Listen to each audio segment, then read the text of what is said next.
Bonjour tout le monde, je suis très content qu'on puisse se retrouver sur les étincelles d'Élie, sur les lumières d'Élie.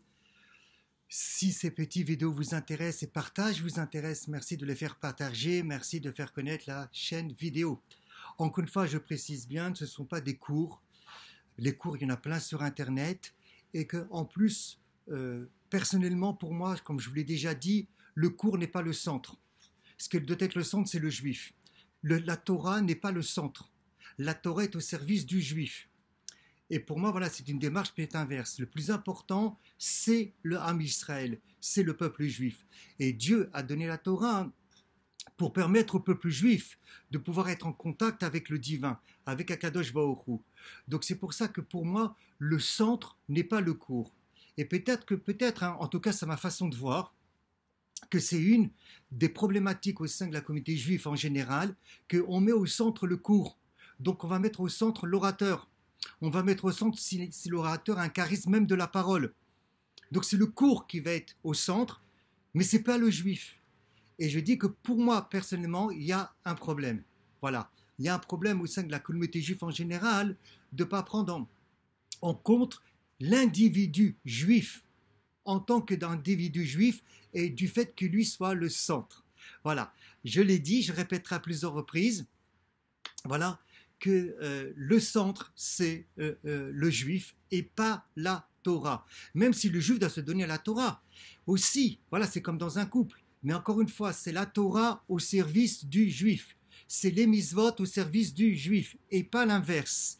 Et nous le verrons au fur et à mesure. Et vous verrez que cette démarche-là va avoir un impact dans notre réalité spirituelle, mais pas uniquement, mais aussi dans notre réalité humaine, de notre réalité psychologique, que tout ce plan de la psychologie est mis aussi de côté.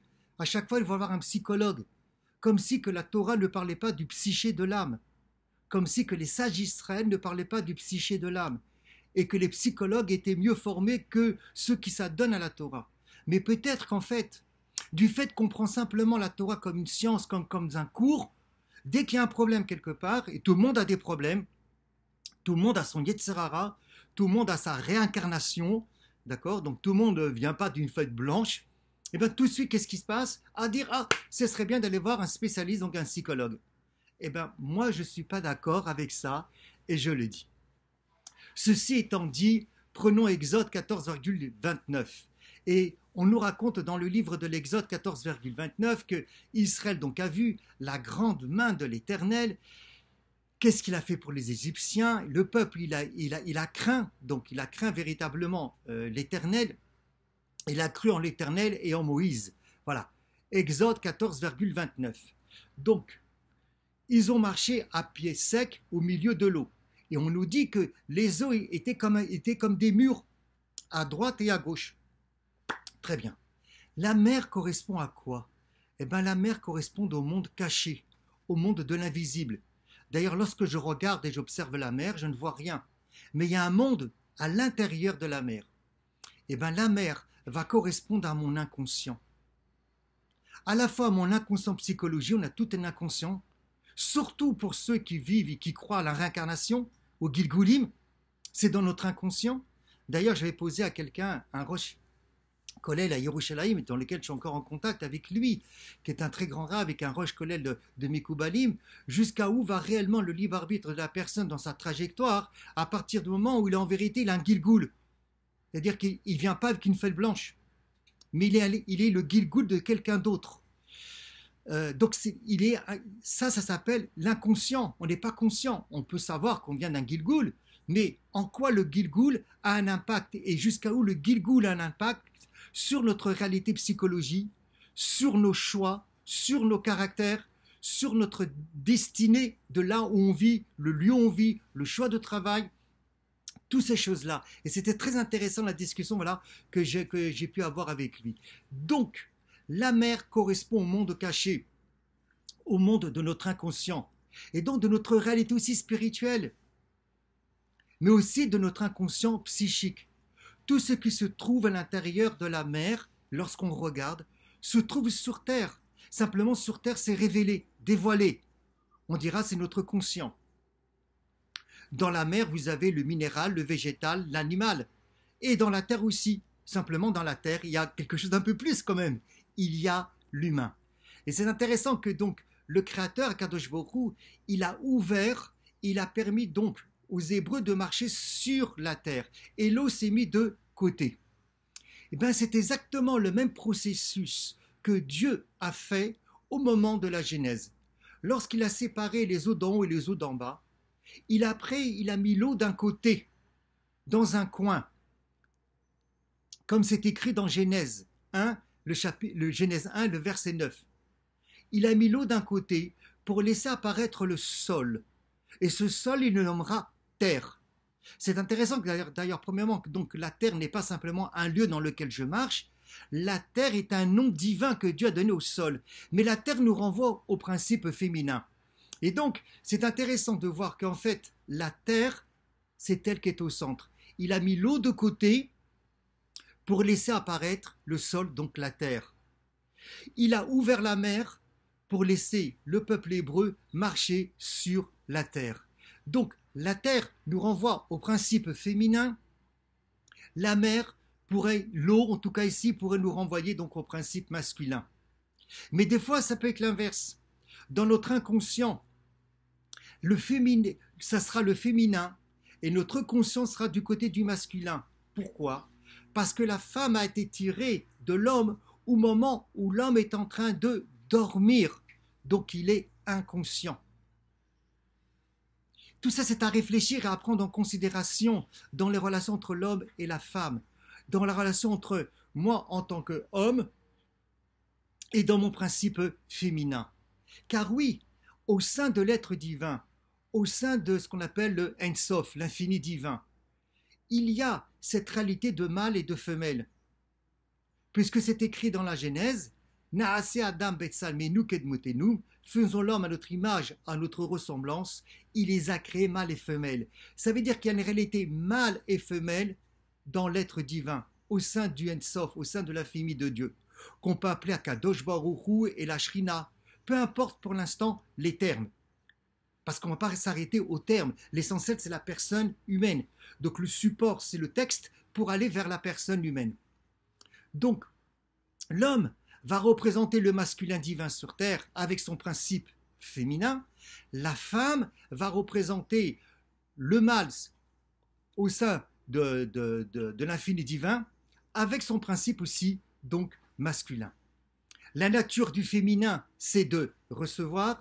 La nature du masculin, c'est de dépencher. Et donc, il faut que nous soyons une bonne terre. Comme c'est écrit dans Jérémie, puisque Jérémie nous dit « Attention, je vous ai fait marcher dans une terre qui n'était pas bonne. » Jérémie 2,2. Une terre qui était totalement desséchée. Une terre où il n'y avait rien qui pousse. Donc, l'essentiel, nous voyons bien que toute chose qui peut pousser vient du féminin. Et on doit mettre le féminin au centre. Quel est l'impact pour moi aujourd'hui? Comment je le vis dans mes relations entre l'homme et la femme? Est-ce que la femme l'accueille, que c'est elle qui doit être au centre ou pas? C'est pas de l'orgueil, c'est la véritable humilité, parce que c'est la pensée divine, c'est le projet du divin. Comment nous le vivons concrètement dans nos relations entre l'homme et la femme? Je vais vous lire des textes aussi qui sont écrits de ce que j'ai pu trouver aussi, exemple dans les lois du Rambam, du mariage 15,20.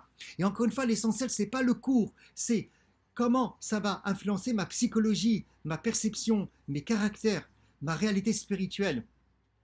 Un mari doit aimer sa femme comme lui-même et la respecter plus que lui-même. Pourquoi je devrais respecter ma femme plus que lui-même? Bon, je ne suis pas marié, mais pourquoi je devrais respecter la femme plus que moi-même? C'est à réfléchir. Et comment je le vis? Et est-ce que réellement je la respecte plus que moi-même?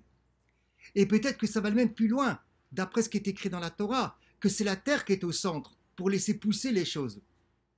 Et qu'on a mis le masculin sur le côté. On a effacé le masculin. On l'a mis dans un coin. Comment est-ce que je le vis? On a ouvert la mer et la mer elle est restée debout pour que les Hébreux puissent marcher sur la terre. Nous verrons plus tard dans une autre vidéo que Dieu a ouvert véritablement l'inconscient spirituel du peuple hébreu. Et c'est pour ça qu'il y a eu tous les miracles à l'intérieur de la traversée de la mer Rouge. L'inconscient spirituel. On a un inconscient psychologique, comme on a dit. Freud peut-être en a parlé, bien évidemment, Jung en a parlé. On a une inconscience spirituelle à part le Gilgul, qui est aussi l'inconscience spirituelle. Mais pourquoi devrais-je plus respecter ma femme plus que moi-même? Ensuite, c'est écrit dans la Gemara Yevamot 63,a. Vous pourrez aller voir là-bas. Encore une fois, ce qui est important, ce n'est pas le cours, c'est comment le vivre concrètement. Qu'apporte la femme à son mari? Une des choses que la femme va apporter à son mari. Donc une des choses que le principe féminin à l'intérieur de moi va apporter à mon masculin. Qu'apporte la femme à son mari? Elle lui procure de la lumière à ses yeux. Voilà, on est aveugle. Et c'est la femme qui m'apporte de la lumière. Waouh! Est-ce que je suis capable de m'incliner devant la femme en disant merci, tu m'apportes de la lumière à mes yeux? Ça peut être les yeux de voir, mais mes yeux dans ma tête, les yeux intellectuels. Ou non, j'ai trop orgueilleux, moi, grâce à l'étude, je vais pouvoir devenir avoir des yeux et être intelligent. Comme on dit, les yeux du sechel, les yeux intellectuels, ou même les yeux de mon cœur, comment voir les choses. C'est elle qui m'apporte la lumière. Donc, est-ce que je suis capable tous les matins de lui dire « Waouh, je m'incline à tes pieds, waouh, c'est toi qui m'apportes la lumière. Baruch Hashem. Ah non, ça se fait pas, ça va trop loin, c'est extrémiste, tatati, tatata. Hein? Voilà ce que la Gemara nous dit. C'est elle qui apporte son mari, elle procure la lumière à ses yeux. Béni sois-tu, Dieu, que tu m'as donné une femme, c'est elle qui procure la lumière à mes yeux. Est-ce que je suis capable de donner cette bénédiction tous les matins? Et lui permet même d'être efficace dans son domaine. T'imagines un peu ce que le féminin a? Et on approfondira pourquoi la femme, pourquoi le féminin a cette particularité de permettre au masculin d'être efficace dans son domaine et de la porter la lumière à ses yeux. Si ce partage vous a plu, merci de le faire partager, merci de le faire connaître.